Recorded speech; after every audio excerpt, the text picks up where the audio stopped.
हर चीज से संपन्न हो, सारी चीजें मिलते हो तो सारी चीजों का सुमरण करते हो आप। दुनियादारी की सब बातों का सुमरण करने का मतलब मन में उन बातों का, उनका चिंतन, उनके बारे में सोचना कि कैसे हम उनको प्राप्त करें, वो है वो सुमरण। राम के नाम का सुमरण नहीं। दुख में सुमरण करते हैं तो परमात्मा के नाम का, हे प्रभु, हे हनुमान जी, हे भोलेनाथ जी, हे देवी माई, हे गुरु जी बचा लो इस बार, आगे नहीं करो। करते हैं ना, इस बार बचा लो, फिर तो मैं नहीं करूँ। लेकिन कुत्ते की दुम की तरह से वो काम निकला नहीं, वैसे कि वैसे। कुत्ते की पूंछ को चाहे नलकी में डाल के 20 साल तक बंद रखो और उस लड़की जब निकाल दोगे तो सीधी नहीं वापस मुड़ जाएगी। इसी प्रकार से हमारी बुद्धि है। तो कहीं न कि दुख में सुमरण सब करे, दुख में याद करते हो, और सुख में करे ना कोई, सुख में क्यों याद करे? जो इंसान सुखी है वो तो खुद ही परमात्मा बना बैठा है। बड़े भाषण देगा, बड़े लेक्चर देगा, वेद शास्त्रों की बातें बताएगा, हर प्रकार से तुम्हें ऐसे ऐसे भाषण देगा, लेकिन दूसरे लोग सुनेंगे उसकी, क्योंकि 2 पैसे हैं उसके पास। जिस दी कोठी दाने उस दे कमले भी शाने, सब सुनते हैं उसकी हाँ, झूठी बात की भी हाँ बने। तो इसे दुख के समय तो सारे याद करते हैं, लेकिन जब सुख होता है कोई याद नहीं करते। तो कबीर साहब कहते हैं, सुख में सुमन ना किया, दुख में किन्या याद, कहे कबीर ता दास की कौन सुने फरियाद। तो परमात्मा इतना मूर्ख तो नहीं है, अज्ञानी तो नहीं है, वो बेसमझ नहीं है या वो जानता ही नहीं है, लेकिन इंसान अपनी बुद्धि से सोचता है, फिर भी छड़ने का काम करता है। ये नहीं सोचता कि सुख के समय तो कभी याद नहीं किया भूले से भी, और अब तो दुख के समय याद करता है, तो तेरी फरियाद अब कैसे सुन लेगा? वक्त रहते हुए जो इंसान वक्त की कदर नहीं करता है, सोच समझ के नहीं चलता है, उस इंसान को कभी जिंदगी में सुख नहीं मिलता, कभी भी। लेकिन सच्चाई के साथ जो इंसान चलता है, कोई बात नहीं, कमजोरी आ जाएगी, गरीबी आ जाएगी, कोई तकलीफ आ जाएगी, और भी आदमी को परेशानियां घेर लेंगी, लेकिन वो परेशानी, वो दुख, वो तकलीफें, वो बुरा वक्त निकल जाएगा, हमेशा नहीं रहने वाला, हमेशा नहीं रहता है एक जैसा। वक्त है, गुजरता है, चलता रहता है, वक्त का पहिया रुकता नहीं है। कभी ये सोच के ना घबराया करो कि बुरे दिन आ गए, नहीं, ये बुरे दिन भी चले जाएंगे। ये भी ना सोचना कि अच्छे दिन आ गए हैं, कभी अभिमान मत करना। अच्छे दिन अगर तुम्हारे आगे परमात्मा ने किए हैं तो शुक्राना किया करो बार बार कि मालिक आपने ये दिन दिखाया, धन्य है। और अगर दुख आता है तो घबराना नहीं कि ये भी मेरी कोई परीक्षा है, ये भी निकल जाएगा। सुख में तो शुक्राना करो और दुख में फरियाद करो, याद करो परमात्मा को कि ये दुख भी मुझे रास्ता दिखाने के लिए आया है, तो उसमें घबराने से नहीं, बल्कि समझ, धैर्य और संयम के साथ जो काम लेते हैं तो बुरा वक्त भी चला जाता है। और जब इंसान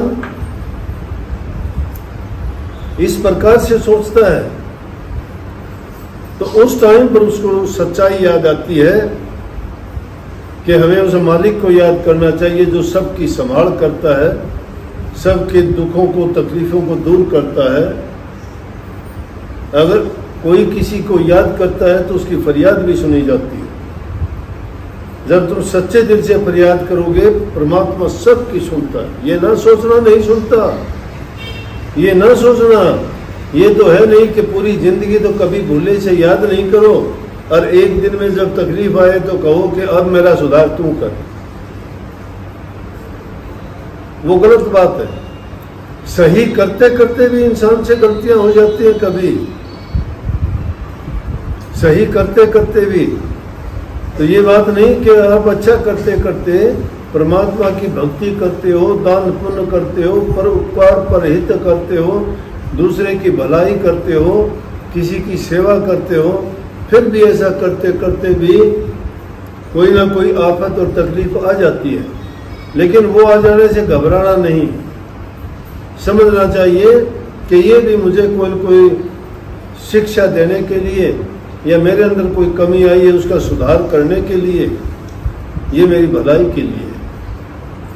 जब अच्छा करते करते कोई गलत चीज होती है तो समझो प्रभु ने हमारे लिए ये और मेहर करी है कि ताकि कोई कमी या गलती आई है उसको मैं सुधार सकूं, और उसके लिए ये अवसर दिया है। इंसान का चोला मिला है जिसका मुख्य उद्देश्य तो यही था। जानता नहीं है ना इंसान की ये आखिरी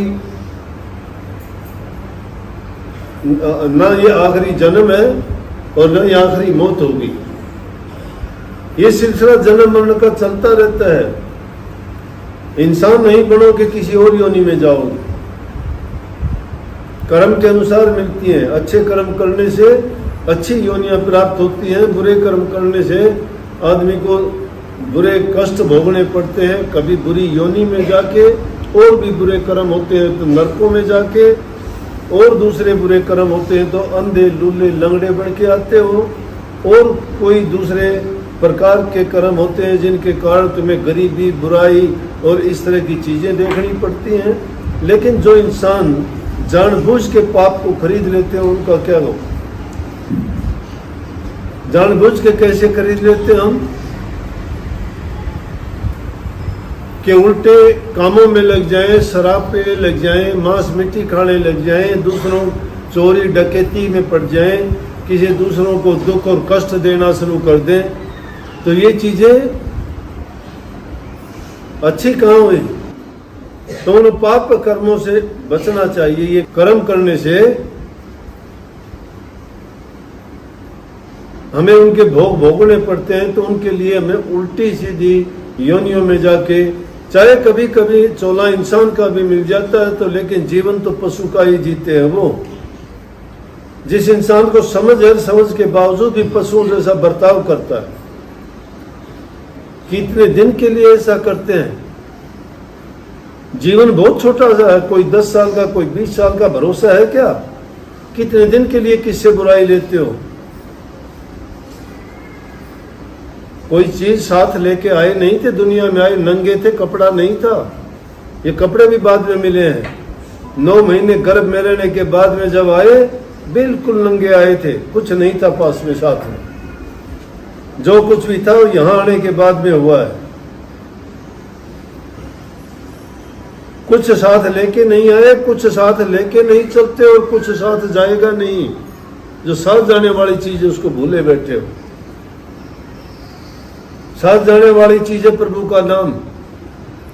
नाम की कमाई जो करते हैं वो अपने जीवन को बना लेते हैं, सुधार लेते हैं। नाम का ऐसा खजाना है जिसको प्राप्त करने के बाद जिसको ना चोर लूट सकते हैं, ना कोई तुम्हारा उससे बंटवारा कर सकता है, और ना ही उसमें कभी कमी आती है। जिसको पल्ले बांधते हो, जो लेके जाता है, उसका जीवन बन जाता है, समझ जाता है। इंसानी चोले का उसको पूरा लाभ मिलता है। जो शराब कबाब पीते हैं राक्षसों का काम है, इंसान का नहीं है। जो दूसरे जीवों को मार के खाते हैं वो हिंसक लोग हैं, पापी हैं। वो पाप कर्म कैसे धोए जाएंगे? कभी नहीं छूट सकते हो पाप कर्म से। जब मन मलिन है, तुम्हारी रूह पर पापों का एक के ऊपर एक पर्दे चढ़े हुए हैं, किस प्रकार से प्रभु के नाम का सुमरण कर लोगे? वो तो एक दूसरे के विरोधी हैं। जहां नाम तहां काम नहीं, जहां काम नहीं नाम, कहें कबीर दो मिले नहीं, रवि रजनी एक ठाम। जिस प्रकार से रात और सूर्य दिन इकट्ठे कभी नहीं दिखाई दिए। रात आती है तो दिन चला जाता है, सूर्य चला जाता है, सूर्य आता है तो रात चली जाती है, अंधेरा चला जाता है। अगर भक्ति करना चाहते हो तो इन बुराइयों को पहले त्यागना ही पड़ेगा। मन को शुद्ध और पवित्र जब बना लोगे तभी केवल प्रभु के चरणों में आप पहुंच सकते हो। और जहां पहुंचने के बाद में इंसान को कभी इसे काल और माया के देश में आके दुख तकलीफ नहीं भोगने पड़ते। इसलिए इससे अच्छा मौका कभी नहीं मिलना। 84 में चक्कर काटते काटते मुश्किल से इंसान का चोला मिलता है और उसको भी हमने यूं ही बर्बाद कर दिया। कौड़ियों के भाव ये हमारी श्वासा रूपी पूंजी बर्बाद कर दी तो जीवन व्यर्थ चला जाएगा। कबीर साहब कहते हैं, कहता हूँ कह जात और काहे बजाऊं ढोल, सांसा खाली जात है 3 लोग का मोल। कि ढोल बजाने के कहने से भी नहीं सुनता, कोई नहीं सुनने वाला, चाहे वो रात दिन बैठा रहे। अरे मेंढक मछलियां सागर में, नदी में, तालाबों में रहती हैं, क्या उनमें रहने से उनके बदबू चली गई शरीर से? नहीं जाती। कितना है मलमल के नाव। मन की मलिनता साफ प्रभु के नाम से हुआ करती है। प्रभु के नाम में वो शक्ति है जो सब पापों का नाश कर देती है। इंसान का चाहे कितने भी जन्मों के पाप कर्म सिर पर हो, लेकिन अगर वो नाम के रसिया हैं, नाम के भक्त हैं, प्रभु भक्त हैं और गुरु से दीक्षा लेके नाम की कमाई करते हैं तो उज्जवल पाक साफ और पवित्र बन जाते हैं। और कभी भी वो अगर ये कष्ट दुनिया के आते हैं तो उनसे घबराते नहीं, बल्कि उनको देख के खुश होते हैं कि मेरे मालिक ने मेरे लिए ये भी तोहफा भेजा है। क्योंकि मालिक की रजा में जो रहना सीख जाता है उसको दुख और सुख बराबर लगते हैं। इसलिए नेक काम करो, नेकी के रास्ते पर चलो, पाप कर्मों से बचो। पाप कर्मों से बच जाना ही तुम्हारे मन और आत्मा को शुद्ध कर देगा और उनकी शुद्धता और पवित्रता ही नाम जपने के काबिल आपको बनाएगी। अगर ऐसे नहीं हो तो नाम नहीं जप सकते।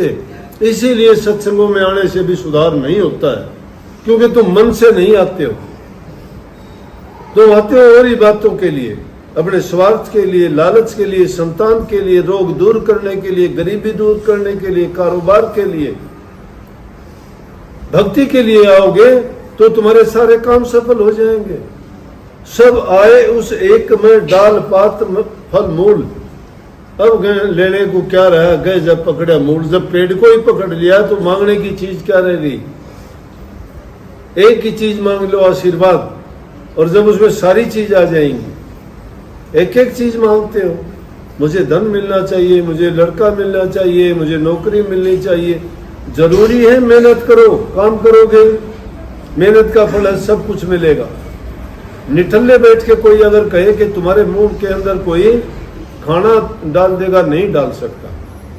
कर्म करने के लिए परमात्मा ने तुम्हें हाथ दिए हैं, शरीर दिया है, सोचने के लिए अकल और बुद्धि दी है, देखने के लिए आंखें दी हैं कि तुम दूसरों को देख के भी कर सकते हो, सोचने के लिए बुद्धि दी है, तुम सोच सकते हो कि कैसे करने से क्या होगा। बुरा करने से, बुरे खोटे कर्म करने से तुम्हें कष्ट होंगे और अच्छा करने से तुम्हें सुख मिलेगा। मेहनत करने से, तुम्हें कमाई करने से हर चीज प्राप्त होगी। जो नहीं करना चाहता उसका कोई इलाज नहीं। सुखी रहना चाहते हो, मेहनत करो, कभी ना घबराओ। काम छोटा बड़ा हो, कभी नहीं सोचो छोटा बड़ा है। ईमानदारी से काम करते हो, चाहे किसी की झाड़ू निकाल के तुम पैसे लेके आते हो, तुम्हें मेहनत की है, शर्म नहीं है।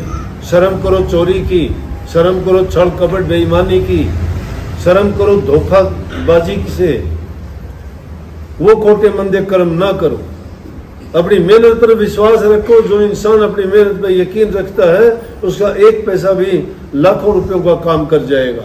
और जो धोखेबाजी और कपट का करता है ना, वो ना तो पूरी जिंदगी जी सकता और ना ही उसका जो उसने कमाया है वो उसको भी बर्बाद करेगा, संतान को भी बर्बाद कर देगा और सबको ऐसी दुर्गति की ओर लेके जाएगा, क्योंकि वो मेहनत हक हलाल की कमाई नहीं है।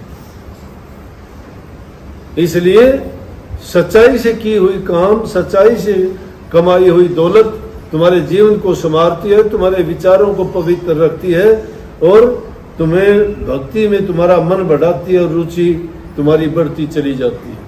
बहुत बहुत सबको आशीर्वाद। मानोगे तुम्हारा हित होगा, नहीं मानोगे तो मेरा कुछ नहीं, लेकिन सोचने के लिए मजबूर कर दूंगा। मेरा फर्ज है, मैं पूरा करूंगा, कहूंगा आपको। मानना ना मानना आपकी मर्जी। रास